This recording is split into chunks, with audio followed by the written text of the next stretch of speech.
Did you happen to know that Michael DeSanta, before becoming that chubby and sedentary guy we know in GTA 5, was a quarterback, an American football player who, man, was really good. He even made it into the newspapers and was recognized on the street. That's right, my friends, a few days ago I posted a complete video with all of Franklin Clinton's past in GTA 5. And in today's video, I'll be bringing you the complete past of Michael DeSanta in GTA 5, with scenes and dialogues basically told by him. So it's going to be a pretty complex video. I think there was positive feedback on the previous video. That's why I brought this one right after. So I won't even ask for your like right at the beginning of the video, because I know that as you watch the video and enjoy it, you'll automatically click on the like button and click to hype up this video as well, because this video deserves the hype. Got it? So without further ado, let's get started. The origin of Michael DeSanta is completely different from Franklin's, but not in a good way. Michael grew up in a trailer park in the American Midwest, where he got into all sorts of trouble. This kind of environment in the United States is usually synonymous with poverty, violence, and broken families, lack of future, crime all around, and so on. And his family was exactly that.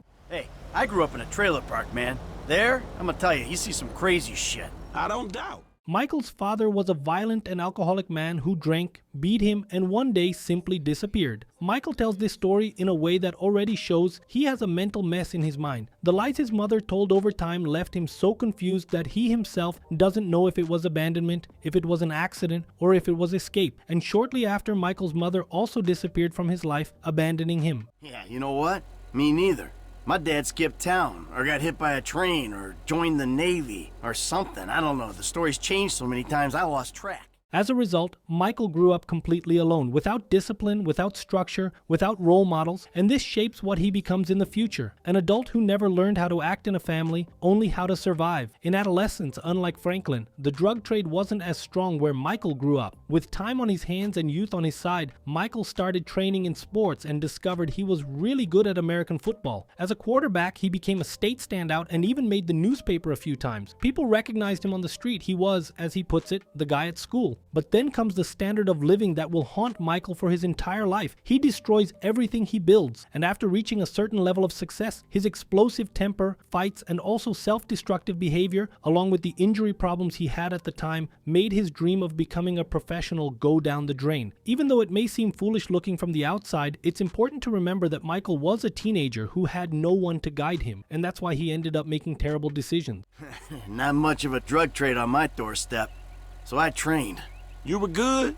Yeah, front page of the local paper. You know, guys stopping me in the street. Yeah, I was good. High school good. So what happened? Injury, temper issues, all that shit. Yeah, it wasn't for me, I guess. Sure, man. I know a lot of you. Without sports, family, or a job, Michael fell into the only thing he thought the Midwest had to offer him, crime. And before he turned 20, Michael had already been arrested twice. Was not always a good husband, not always a good citizen. 7. In prison, he creates criminal connections and interacts with people much more violent than him. He even learns how to use a tattoo gun. Who knew you could use a tattoo gun? It's one of those skills you pick up in prison. Prison finishes shaping his identity, and when he gets out, he doesn't try to change, he just tries to do better in crime. From prison, he really only takes one lesson for life. No matter what happens, don't get caught. Sometime after getting out of prison, in 1988, he pulls off his first big heist according to himself, a $10,000 robbery in Carcer City. Mikey, bro, what was your first bank score? 88, outskirts of Carcer City. Took a small franchise for 10G. Yeah, things were easier back then. From there, he starts to enjoy it because now he knew how to do it right. And this catches the attention of two names that would later change everything in his life, Lester Crest and Trevor Phillips. First, Michael meets Lester in circumstances previously unknown. Lester is a brilliant hacker and an excellent planner in the world of crime. Together, they begin to organize increasingly sophisticated and profitable heists. And then, Michael meets Trevor Phillips while escorting a shipment across the Canadian border. The first time the two meet is almost symbolic. Trevor is at the border waiting to meet who had hired him when he sees two cars coming towards him instead of one, as they had informed him. From the first car gets out a Michael Townley, who at that time was still Michael Townley, okay? And from the second car comes out an old man shouting, pointing at Michael, as if he were a thief, kidnapper, or something like that. While Michael is trying to escape on foot, the old man runs towards Trevor to explain what was happening. Trevor doesn't hesitate and shoots the old man in the eye with a flare gun. The old man dies, the two dump the body in the ditch, Trevor and Michael. Trevor describes this scene as horrible because the man's skull was still burning with the flare inside him, producing a very strong and horrible smell that lingered in the plane where they carried the cargo. I was running this small air freight outfit in North Yankton. A tiny operation. There's one Beagle I could borrow when I needed it. We were kids. Kids with planes. So, this guy I know says there's this other guy needs some hot cargo moved across the border. Money's good, and I don't know enough to check references, so I'm in. A few days later, I'm waiting on the runway. I see this dust coming up off the road, only it ain't one dust trail, it's two. I got told one guy in cargo. First car comes through the gate, stops, someone comes out. It's my age, just 20, kinda fat but strong underneath. Love at first sight. Yeah, something like that. Other car comes through the gate. Old guy falls out, starts yelling, waving his arms and pointing at the kid. The dude that got jacked? Who fucking knows? Fat guy's running, old guy's shouting. I don't really care, I play peacemaker. Concerned citizen. I get close to the old guy and I pull out this flare gun I'm carrying around, squeeze the thing off in his eye. Shit. It was horrible. We had to pick up the body and dump it in a lake on the way. Thing was still burning in his head when we dropped him. Plane never smelt the same. Both of us threw up when we landed. It was quite a baptism. After landing the plane, both of them vomited, and that stayed forever in their minds. The partnership started in the worst possible scenario, but it works out for a long time. For years then, Michael, Trevor, and Lester, and a few more accomplices hired occasionally they pull off successful heists. A long, long time ago in a faraway place, there were three guys. Michael, Trevor, and Lester. But the duo Michael plus Trevor had a major structural problem. While Michael wanted to plan and follow the plan, at least with a little caution, Trevor wanted to do things his way, which was usually a more aggressive and violent way. This forced the two to flee after practically every robbery because Trevor's violence attracted a lot of immediate attention. We'd do a job, and he'd want to leave town right away. We could never make friends or contacts anywhere. He'd kill someone in broad daylight, and we'd have to jump town. 13. On the other hand, Michael also made a mistake that left a trail behind him. He used to say catchphrases from Solomon Richards' movies, of which Michael has always been a fan. This is seen even in North Yankton in 2004 and in Los Santos in 2013. And finally, in a phone call with Solomon Richards after you complete the mission, The Third Way. All right, we gonna do this? Huh? You forget 1,000 things every day, pal. Make sure this is one of them. We forget 1,000 things every day. Can't we just make this one of them? With this trail, the police were getting closer and closer, forcing them to leave the city. At the end of each robbery, Michael didn't want to mingle with people, didn't want to have friends, go out for fun, or anything like that in cities he intended to rob, all to avoid other people having information about them that could be given to the police later on. Despite all of Michael's paranoia, life was going on as usual. But things started to change when Michael met Amanda working with her sisters at a strip club, which was her mother's. Amanda was beautiful, smart, aggressive, independent, but she was also as unstable at times as he was. I met Amanda in a seedy bar. She was smoking hot, and she liked me. I can't blame her. I was a Rocco Macho Foxo stud back in the day, and I had money in my pocket. She was initially not interested in Michael and in a partner of his, probably some temporary partner that Lester had called or something like that, because no one's name is informed, so it's probably not someone we know. However, as Amanda herself says, Michael went after her with everything and she ended up liking it. Drunk again, my darling, like the night we met. Not kidding. I liked your friend. Trevor? No, the other guy. But then you came on so strong. 16. The two started hooking up and going out together. Michael was spending more and more money on Amanda, to the point where he even paid for her to get breast implants. These implants were meant to help her earn more money at the strip club, and eventually also work as a prostitute. After a while, Michael opened his own prostitution business, Rose death. But he was a man. where it is not clear whether Amanda directly served clients or not, or just helped manage the place, which is more likely, since shortly after Michael's relationship with Amanda becomes more serious, and they get married in 1991 after a few months of dating, they move into a permanent residence in a trailer park in the Midwest where Amanda gets pregnant. Tracy is born, and 2 years later, Jimmy is born. Now, for the first time in his life having a family around him, Michael feels like he has something to lose. Slowly, he starts to take it easy, think about the future, feel afraid of dying and leaving his children to go through what he went through in childhood. I had a young family, Franklin. I was running with a crew of crazy motherfuckers with nothing to lose. I saw an out, a future for me, for my family. I took it.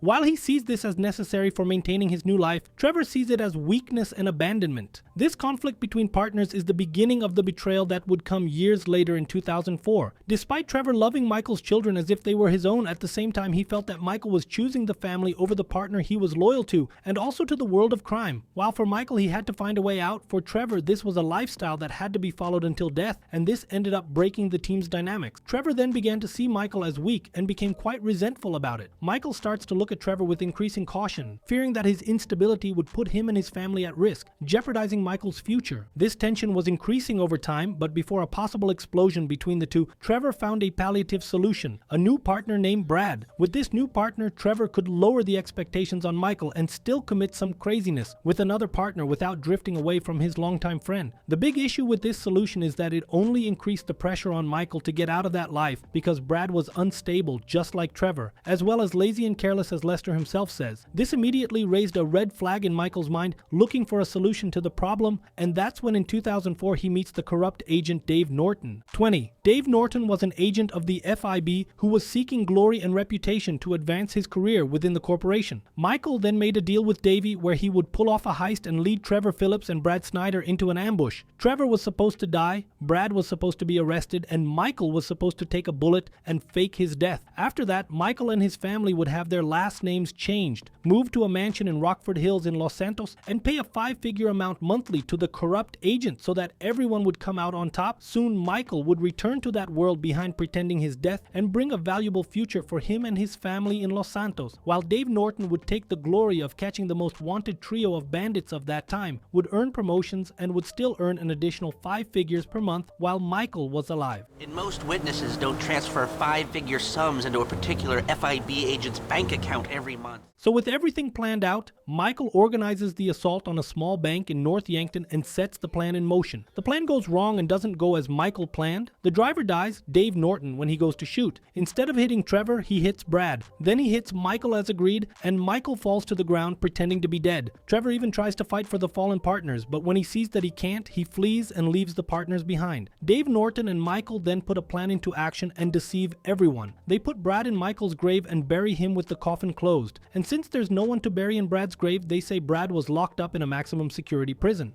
You remember after the bust, I was in all the papers. I was on the evening news. The man who killed Michael Townley. Trust me, darling. Look at me. Amanda, it was the only thing I could do. Either everyone dies or one guy gets out. I'm that guy. His name is Dave Norton. Nice guy, realist. He gets the glory, I get out. It's not even a decision.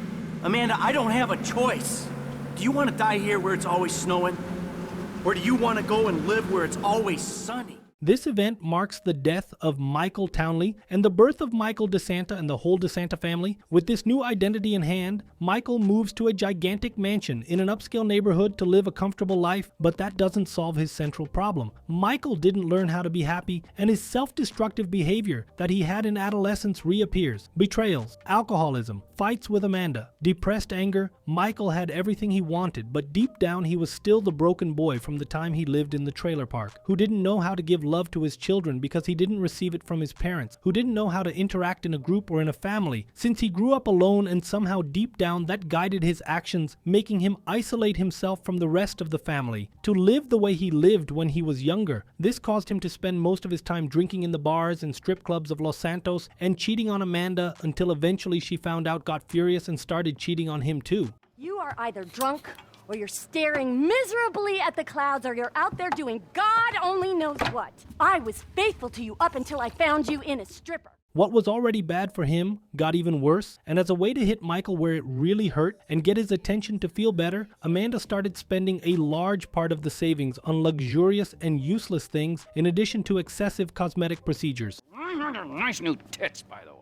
Over time, their marriage became somewhat of an open relationship. Michael was often with prostitutes and Amanda was with teachers, instructors, or whoever else attracted her and was close to her. Although it was not formally an open relationship, Michael made it clear that there were some rules between them even if they were not clear. Amanda even created a dating profile on a social network within the game. Michael was also supposed to have a profile that for some reason was removed from the beta version, perhaps because it didn't fit well with Michael's personality. And during this marriage crisis, Michael Michael's children grew up losing respect for both of them and doing whatever they wanted in life without caring about the consequences, things they learned from seeing their parents interact. Jimmy became a lazy stoner who played video games all day, while Tracy was a beautiful girl willing to do anything to become famous. Faced with the disastrous scenario and seeing his family falling apart while he lived unhappily with the choices he made in the past, Michael decides to start therapy with Dr. Freelander, a dishonest therapist who didn't want to help Michael, charged a lot for sessions, and even took advantage of Michael's stories to write a book and try to become famous one day, which he achieves in the end of GTA 5. At one point during the therapy sessions, Dr. Friedlander even prescribes medication for Michael, but the medication or dose is completely wrong, and Michael starts experiencing hell. As a side effect of the medications, he wets his pants, cries for no reason, sleeps at the dinner table, and howls during the night. Faced with all these side effects, Michael's medication treatment is discontinued and set aside. I ain't doing that again.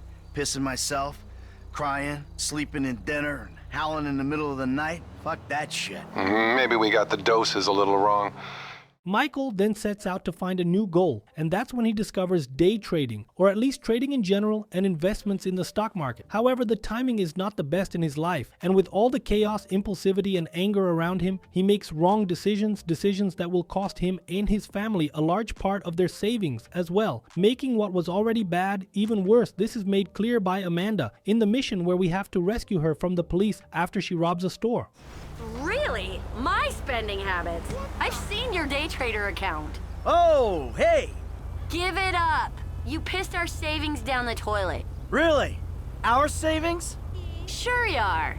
Just please give me some warning before they repossess. It ain't that bad. As things go downhill and they are increasingly in debt and trying to keep up appearances, he mortgages the house to raise money and maintain the standard of living, drowning in debt. Now he spends the whole day drinking and listening to music to forget the pain of remembering everything he threw away. The change only begins when Franklin invades his house on a job for Simeon. Michael sees in Franklin something he didn't see much before: ambition, intelligence, a desire to rise, and the ability to learn. He basically sees himself in Franklin's own youth and decides to pull him closer, even if it's not 100% intentional, not out of kindness, but basically out of identification. And the rest is so connected. That's the story of GTA 5. Michael's past shows one very clear thing. His life is made up of a sense of wasted talent, with childhood traumas that still haunt him as an adult, secretly manipulating his actions. And when you understand that, it kind of all makes sense. The paranoia, the instability, the crises, the desire to return to crime, his paternal relationship with Franklin, the hatred and love for Trevor. Michael was so broken when he was younger that he couldn't repair himself, and that's why he would destroy everything he built around him so that he could feel like he was where he truly belonged. Now tell me, what did you think of Michael's story in GTA 5? I simply thought it was sensational. It's great to know the character's backstory and how much has happened. Michael's past is quite heavy, especially when he was a child, but that doesn't even compare to Trevor's past. What Trevor went through is craziness compared to that. By clicking here next to the yellow arrow, you can already watch Trevor's video with his complete backstory in the same style as this one, with dialogues and scenes narrated by him. However, this video is only available to members since I couldn't post both videos on the same day. If you are a channel member, just click here on the side and you can watch it. If you are not a member, don't worry because it will be available to you in a few days. That's it, guys. I hope you enjoyed this video. If you did, don't forget to like and subscribe. Until the next video, take care and see you later.